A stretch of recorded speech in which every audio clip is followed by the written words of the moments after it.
YouTube, welcome back to my channel. Yep, this is me, the person who runs the channel.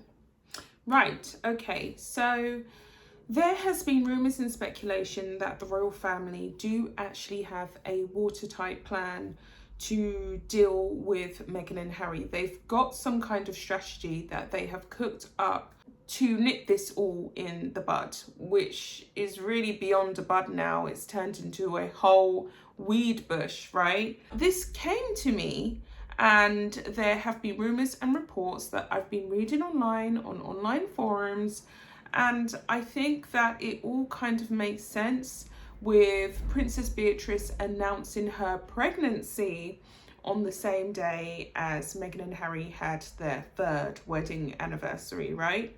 So this article's by The Mirror. Princess Beatrice's pregnancy was announced to spite Meghan and Harry, says TV host. Beatrice and her husband Edoardo Mapelli, who she married last year, are expecting a baby this autumn. Studio 10 host Sarah Harris claimed Princess Beatrice made an announcement on her pregnancy to spite Meghan and Harry. Meghan and Harry got married May 19th, 2017, which of course you guys know.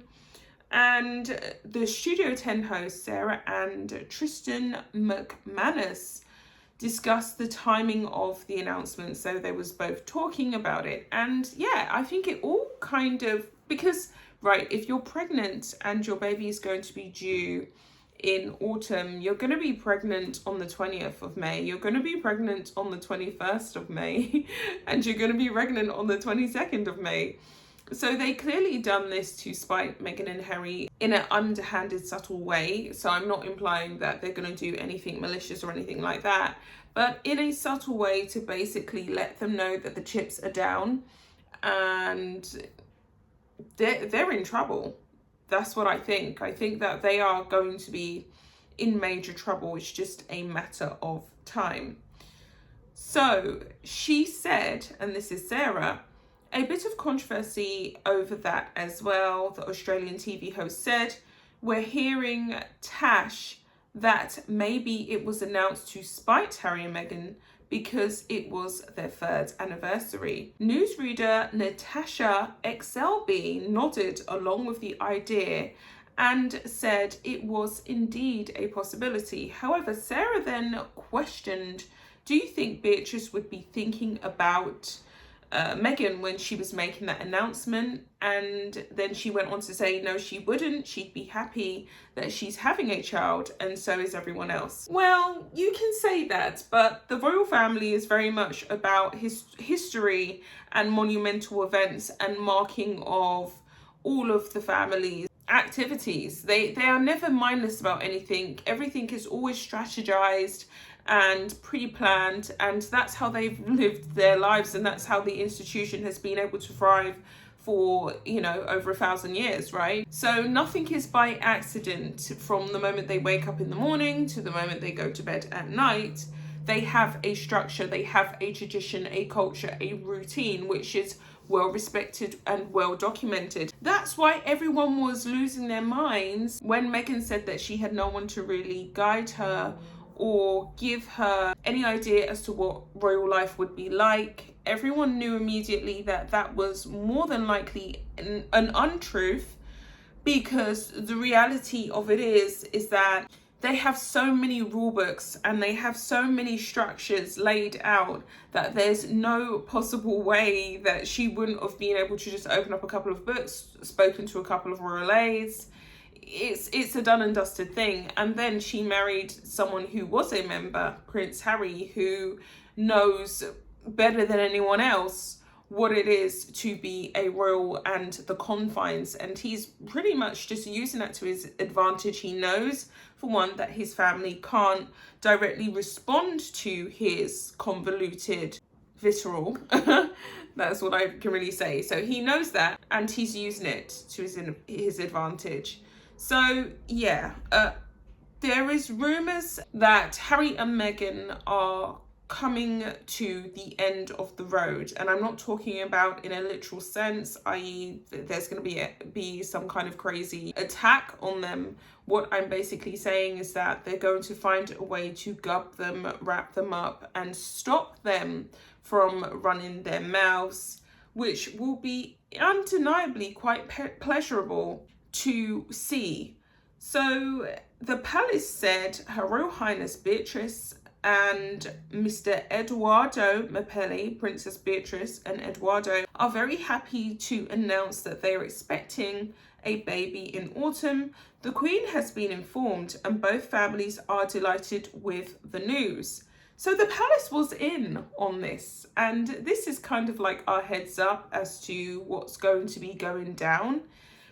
They were well informed of when the announcement was going to take place, and they was more than happy to endorse this announcement.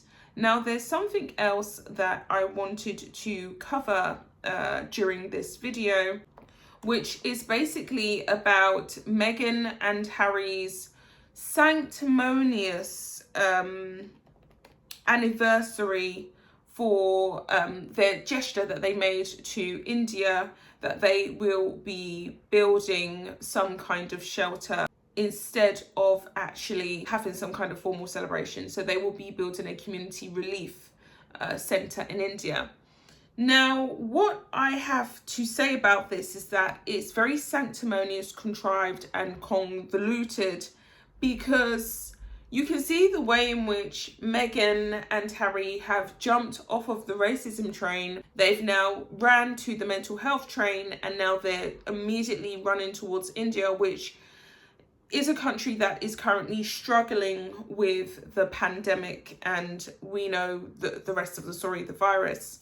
So I'm going to get into this article. Harry and Meghan mark their third wedding anniversary by announcing plans to build a community relief centre in India that can be used as a vaccination hub to provide healing and strength to locals. I would like to know if they're actually going to donate any of their money to this community hub, or are they going to start asking the public for more money, because we know that they are very famed for not really wanting to share from their royal coffers, their royal purse. And it's just very sanctimonious, isn't it? And just the words heal and, you know, and provide strength, as if they really need any healing or strength from Meghan and Harry. They're not doctors, they're not shamans. I mean, who are they? They're just people literally using people from the third world to try and make a name for themselves and to keep their name in headlights. The Black Lives Matter movement, which was something that was, you know, very much at the top of the leftist woke agenda, has now kind of died down with importance. It's still a very relevant issue, but it's not as prominent and as significant in the media.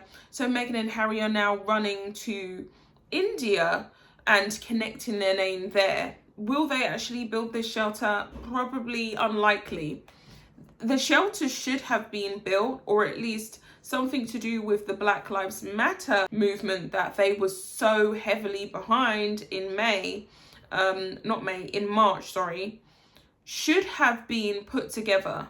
But this is a couple that is literally just jumping from hot topic to hot topic to make money and to keep themselves in the public eye, which it's exploitative, isn't it? And it is creepy.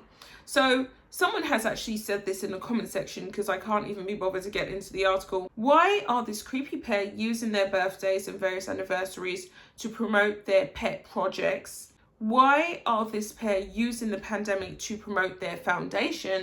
I'm sure that World Kitchens is a very noble venture bringing positive benefit. However, their name suggests their function. Someone else has said they are hilarious. They are leaving the mansion to help. And it's just very contrived and convoluted, isn't it, coming from them? And no one is asking for their help. They are not well-known, hard-working, multifaceted, talented celebrities like the Clooneys or Elton John or Will Smith or Beyonce, I don't know, Mick Jagger, who people just fantasize about meeting and fantasize about getting involved with in their community projects, in their charitable sectors, and all the various things that we do.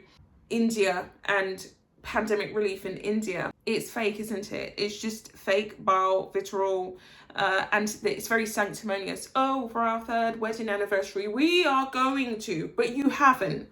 They're saying they're going to open a community relief centre in India, but they haven't. So what does it really even mean, right? With all that being said, guys, I'll be back for another video. The royal family have a plan for Meghan and Harry, and I hope that they execute it. All right. Take care of yourselves. Bye, guys.